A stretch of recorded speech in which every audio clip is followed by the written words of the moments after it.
안녕하세요. 경자입니다. 요즘에 금리가 좋다 보니까 저축은행의 예금이나 적금 아니면 파킹 통장 활용하시는 분들이 많으실 텐데요.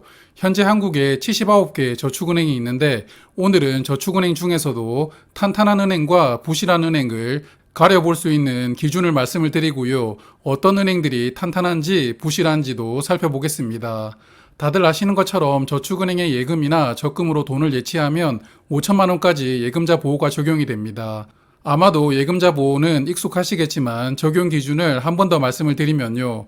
시중은행과 저축은행은 예금보험공사에서 은행별로 5천만 원 한도 내로 원금과 이자를 보장을 해줍니다. 은행별로 적용되기 때문에 한 은행에 여러 가지 상품을 가입해 두어도 그 상품들을 다 더하더라도 한도가 5천만 원 이내라면 모두 보장을 받을 수 있고요. 그리고 집 근처에 있는 새마을금고나 신협도 은행별로 5천만 원을 보장받을 수 있습니다. 이런 곳들은 그 지점이 하나의 은행이거든요. 그래서 지점별로 5천만 원씩 예금자 보호가 적용이 됩니다. 다만 여기는 예금보험공사에서 보증을 하는 게 아니고 각 은행들 중앙회에서 예금자 보호를 위한 기금을 마련을 해두었는데요. 그 기금으로 보증을 해줍니다. 예를 들어 신협이라면 신협중앙회에서 보증을 하는 구조인 것입니다. 그리고 우체국이 특이한데 우체국은 예금자 보호 한도 없이 전액을 정부가 보증합니다. 그래서 사실 모든 금융기관 중에서 가장 안전한 곳이 우체국이다 이렇게 볼 수가 있습니다. 나라가 망하기 전에는 돈을 떼일 확률이 없으니까요.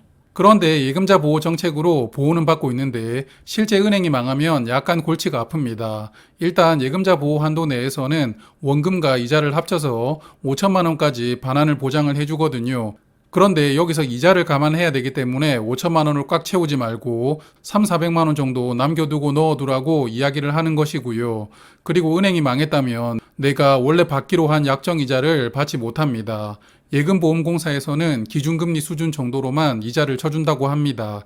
그리고 나의 돈의 일부는 즉시 받을 수가 있는데 전체를 다 받으려면 어느 정도 시간이 소요가 되니까요.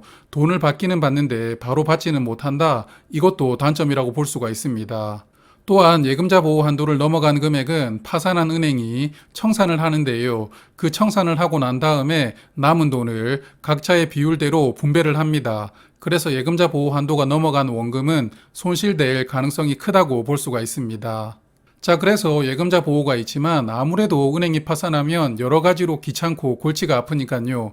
금리를 많이 주는 게 참 좋지만 좀 안전한 은행인지 확인해보고 예금을 가입하는 것도 중요하다고 보입니다. 은행 안정성을 따지는 지표는 화면 보시는 네 가지가 있는데요. 순이익, 자산, BIS 자기자본 비율, 그리고 고정이하 여신 비율입니다. 하나씩 말씀을 드리면 일단 은행도 땅 파서 장사를 하는 것은 아니니까요. 흑자를 내야 되겠죠. 그래서 웬만한 은행들은 이익을 내고 있는데 간혹 이익이 나오지 않는 은행들이 있습니다. 뭔가 문제가 생겼다고 봐야 되는데 이런 곳들은 피하는 게 좋을 것 같고요.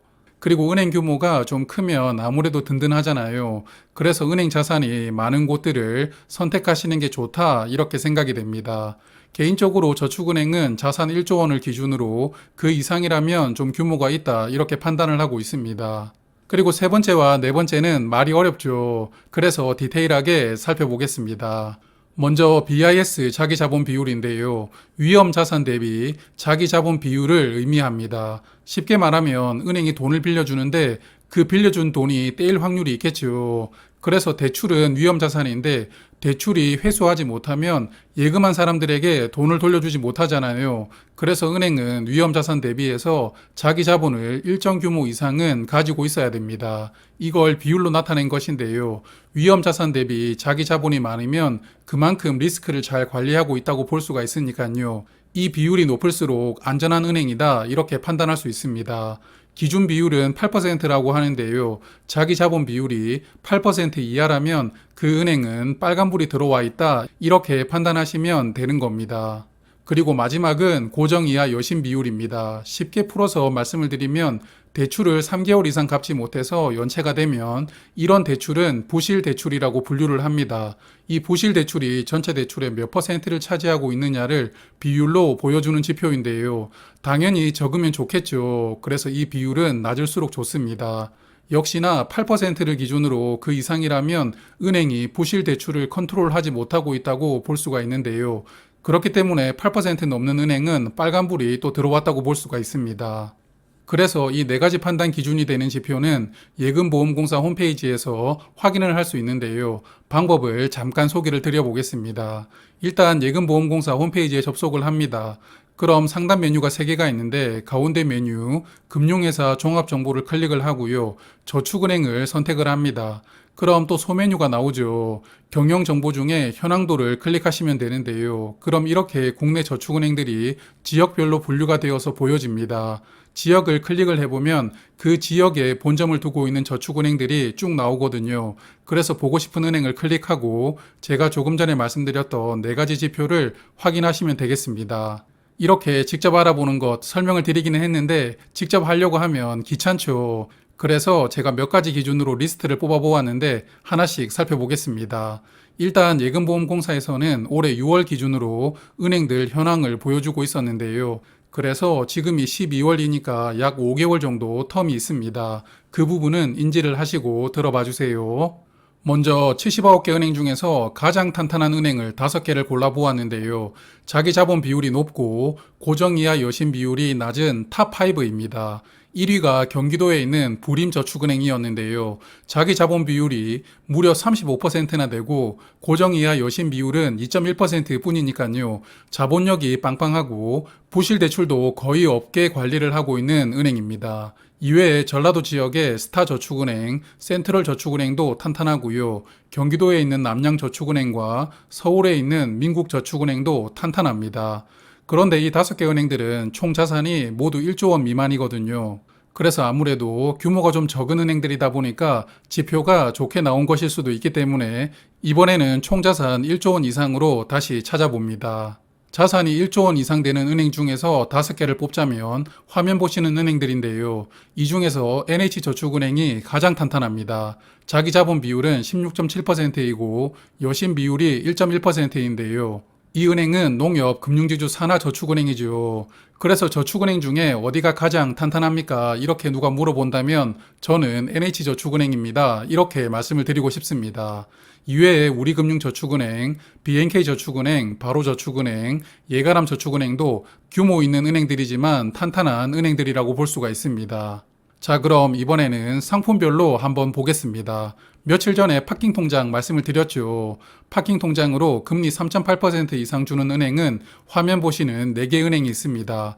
파킹 통장 4대 천왕인데요. 이 4개 은행은 어떤지 살펴보았습니다. 화면 보시면 4개 은행들은 자산 규모도 꽤 크고 자기 자본 비율도 10% 이상 됩니다. 그리고 여신 비율도 5% 이하로 잘 관리하고 있는데요. 이 4개 은행 중에서 가장 탄탄한 은행은 하나저축은행입니다. 자기 자본 비율이 14.7%, 그리고 여신 비율은 1.8%로 안정적으로 관리하고 있습니다. 이 은행도 하나금융지주 산하 저축은행이거든요. 아무래도 금융지주에 포함된 은행들이 대체적으로 안정성이 높다고 볼 수가 있습니다.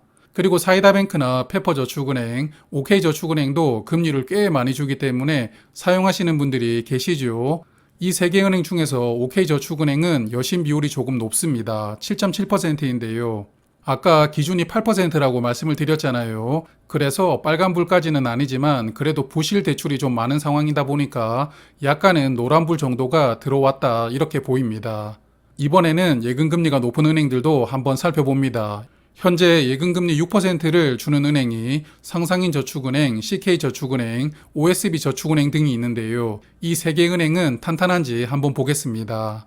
화면 보시면 3개 은행 정리를 해두었는데 모두 괜찮습니다. 자기 자본 비율이 11% 정도 되고 여신 비율도 3% 미만으로 잘 관리를 하고 있는데요.